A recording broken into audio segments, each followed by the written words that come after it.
अस्सलाम वालेकुम, welcome to my channel ideas on cooking में मैं आज आपके साथ मसूर की रेसिपी शेयर करूंगी। इसमें बहुत सी ख़ास बातें हैं जो आम लोगों को पता नहीं होती।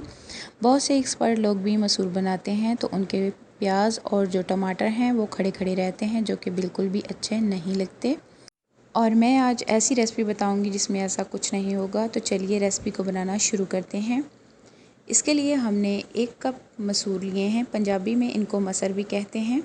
इनको हम पानी में भिगो कर रख देंगे कम से कम 1 घंटे के लिए या फिर 30 मिनट के लिए, ताकि ये थोड़े नरम हो जाएं और फूल जाएं। अच्छे तरीके के साथ हमने इनको धोकर भिगो के रख देना है। तो इस रेसिपी को हम बिना कुकर के बनाएंगे देचके में। तो जो हमने इंग्रेडिएंट्स लिए हैं वो भी मैं आपको बता दूं। उनमें 2 मीडियम साइज़ के हमने प्याज लिए हैं और 2 मीडियम साइज़ के टमाटर, इसके साथ 2 इंच का अदरक का टुकड़ा और 5 जवे लहसुन के, आप देख सकते हैं। इसके साथ ही थोड़ा सा हरा धनिया ले लेंगे और मसालों में हाफ़ टी स्पून नमक, 1/4 टीस्पून हल्दी, हाफ़ टी स्पून पिसी हुई लाल मिर्चें, हाफ़ टी स्पून ज़ीरा पाउडर, हाफ़ टी स्पून खुश्क धनिया पाउडर और हाफ़ टी स्पून ज़ीरा जो कि साबुत है, और 2 अदद हमने इलायचियाँ ली हैं। इसके बाद जो टमाटर और प्याज और अदरक और लहसुन है, इनको हमने इस तरह बारीक कट कर लिया है। और इसके बाद अब हम इसको ब्लेंड कर लेंगे और इससे हमने एक पेस्ट बना लेना है।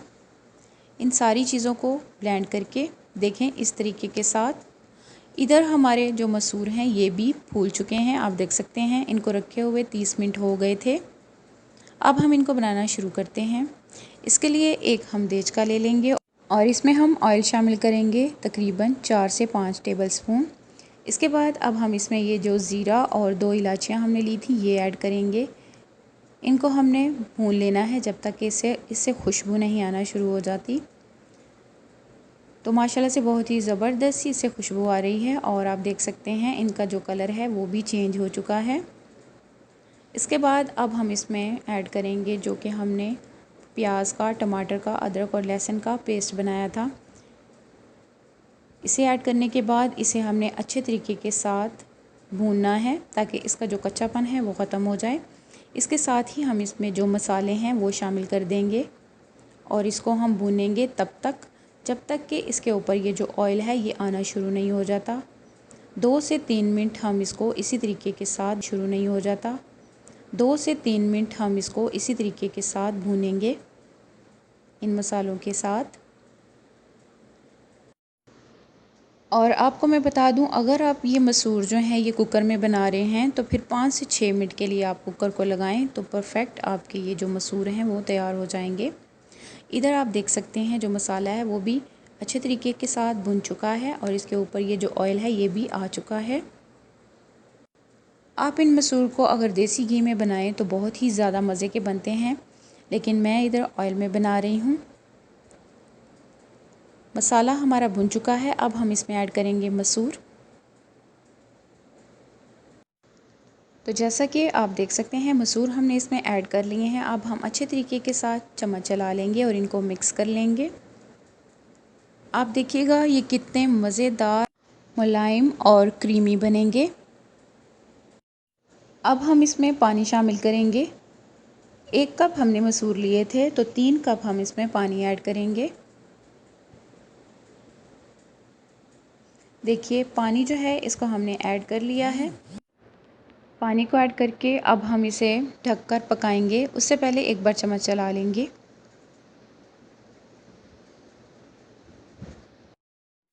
इसके बाद अब हम इसको ढककर पकाएंगे कम से कम 30 मिनट के लिए। दरमियान में हम 1 से 2 बार इनको चेक भी करेंगे। देखें इधर 10 मिनट हमने इनको बिल्कुल फुल आंच पर पकाना है और बाकी के जो 20 मिनट हैं इनको हमने बिल्कुल हल्की आंच पर पकाना है ताकि ये अच्छे तरीके के साथ घुल जाएं और गल जाएं। तो माशाल्लाह से 20 मिनट हमने देखिए इनको बिल्कुल हल्की आंच पर पकाया है और आप इनको देख सकते हैं कितने क्रीमी और कितने मुलायम से हमारे मसूर जो हैं वो तैयार हैं। देखें इस तरह से चम्मच में डालकर इनको चेक करेंगे। अगर तो मसूर इस तरह चम्मच में ही चिपक जाते हैं तो फिर आप समझ लीजिए कि इनमें पानी है, और अगर नहीं इस तरह से ये चम्मच में बिल्कुल भी नहीं अटक रहे तो आप समझ लीजिए कि ये जो मसूर हैं वो तैयार हो चुके हैं।